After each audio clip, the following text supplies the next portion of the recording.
guys, welcome back to the channel. Today I'm going to be reacting to a video called 10 Swedish words you won't find in the English language. 10 Swedish words. There's probably tons of them that you're not going to be able to find in an English dictionary. I'm guessing obviously he means like they don't have an actual translation, because I think obviously words can be translated to different kind of languages, but it's like, no, it's just like words that just exist in this language. They don't really have, I can't really translate that for you. I know there's one that I actually really like. I think I'm pretty sure, like, yes, it's Swedish. I obviously cannot remember the name. I don't speak Swedish. I don't really have any idea what the language sounds like. But I know they have a word of like being cozy, of like a feeling of like being cozy and comfortable. I love that. I love they have like a word for it, because it speaks a lot about like how they view life and how they view culture. But hopefully we're gonna find out like even more words that actually are gonna make us learn a little bit more about Swedish culture. But let's check it out and comment, like, and subscribe. So the Local, which is a Swedish online newspaper written in English, made a list of 10 Swedish words you will not find in the English language. Here we go. His name is not Sten, it is Matti. The first word is orka, which is a verb telling you that you do not... It sounds like okra, like the vegetable.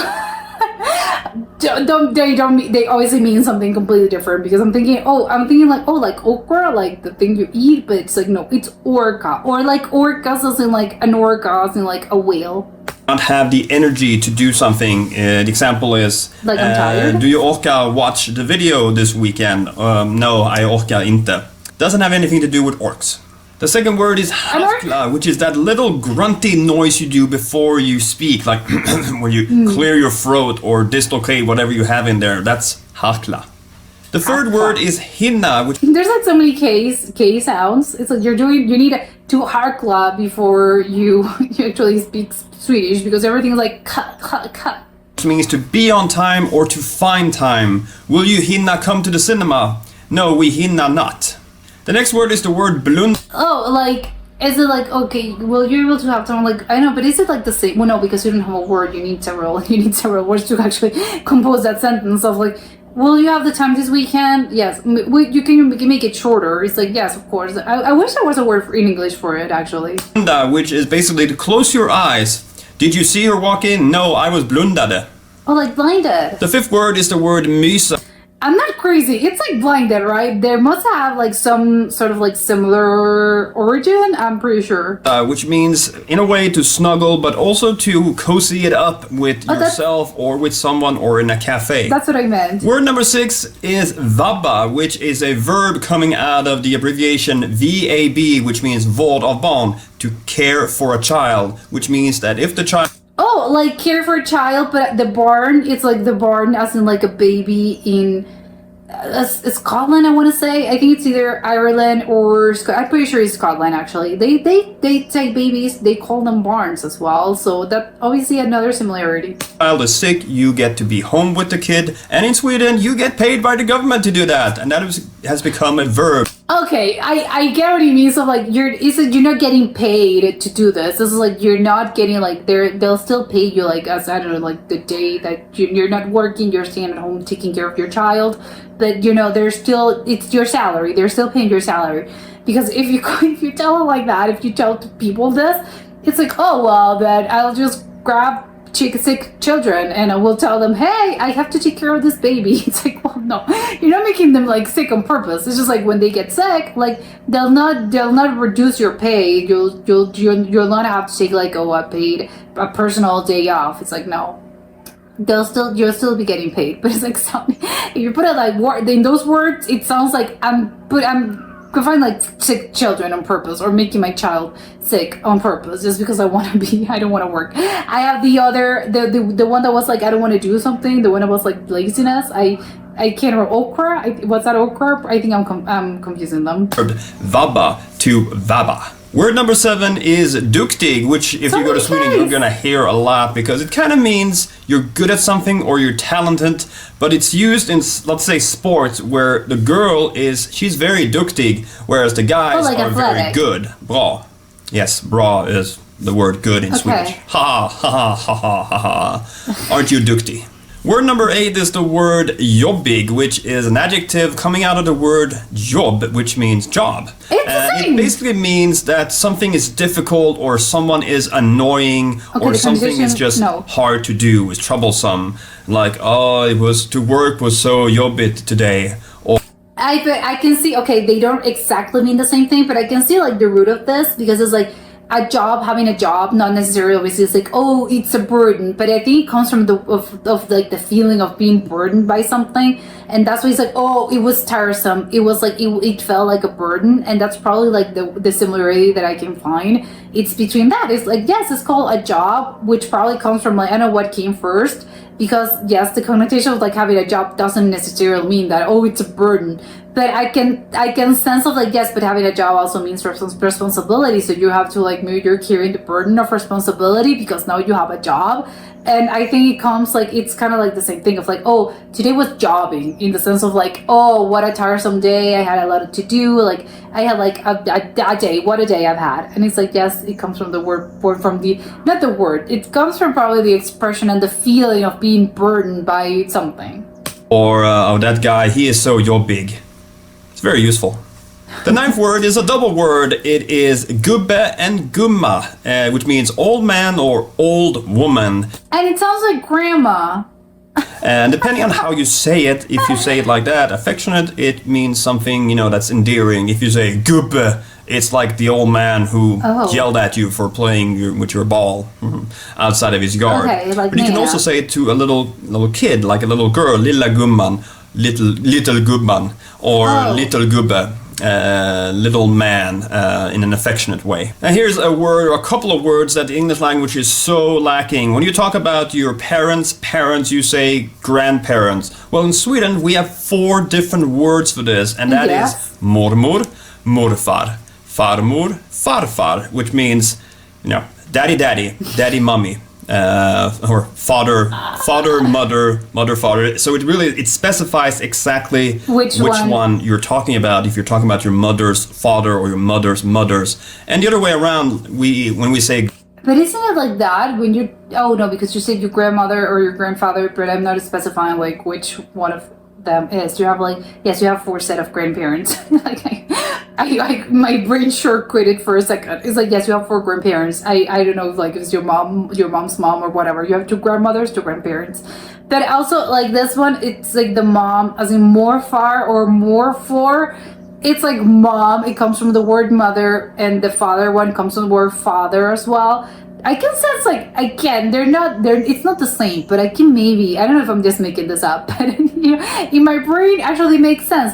And it's also the word like far more, I think also reminds me a little bit of the word like forefather as well, which I think could also mean like I'm talking about like my great something, which in this case just means like grandfather. But I think it could also like be my forefather in a way, yes, because like if I hadn't been for them, like it wouldn't be me, right? So it's like a forefather.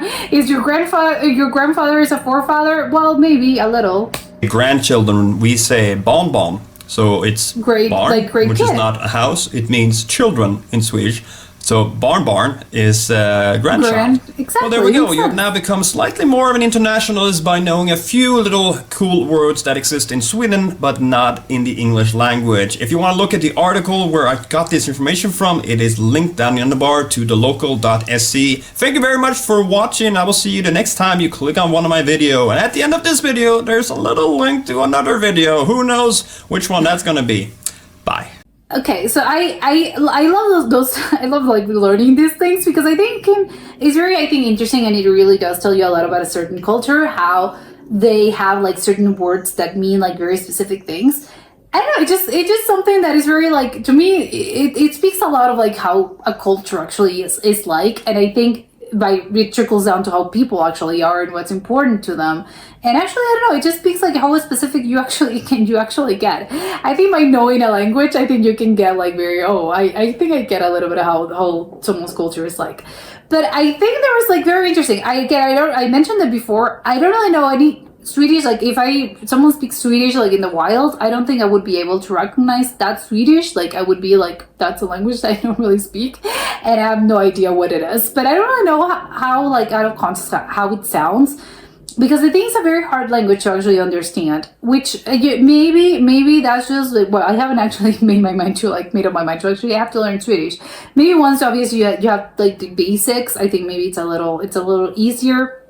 Usually that's the case. Sometimes it isn't. Sometimes it's just like, no, it's a very hard language for me to actually grasp.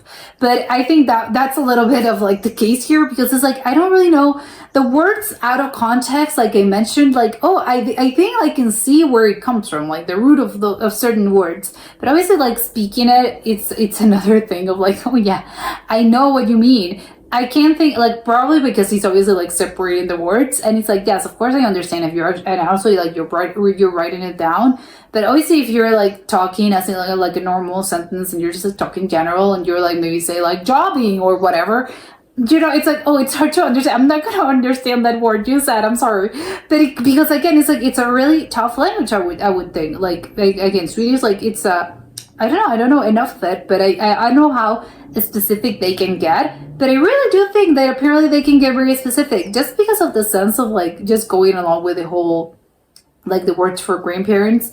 Like they have one that specifies like each one of them, and the job one of like jobbing your tire, the ochre one also, like it's all about like being lazy, like I don't want to do something. But the one about time as well, I find that very interesting, because it's like, yes, you have the time as in like, am I going to find the time? Like you would say that like, oh, I let me see like if I have time or if I can do it. But there's not a specific word that actually encapsulates like all of this of like just finding time in general. Wouldn't it be nice to just have one word that actually encapsulates all of this? I think that would be like very good. So I love the Swedish that they do have it.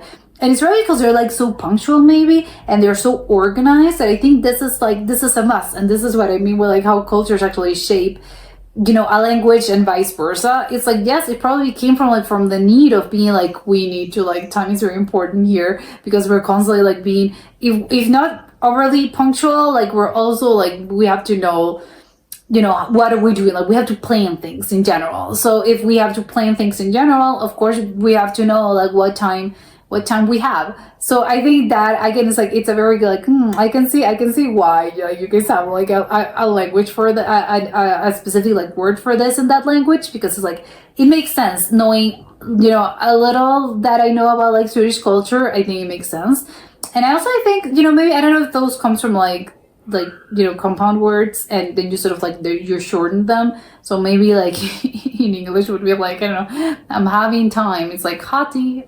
You wouldn't say that, but maybe in the future, who knows, language is constantly evolving. So maybe in the future, in like 200 years, we're gonna have a word that actually encapsulates like what you actually mean, because again, language is constantly evolving and it changes, and it's a living thing. So maybe, who knows, but I would love how specific like some things can get, and I'm all for it. It's like, yes, if you can get like how like as specific as you can get, I think it's better, because there's like no misunderstandings. So maybe in the future, maybe we can learn from like the Swedish language in general.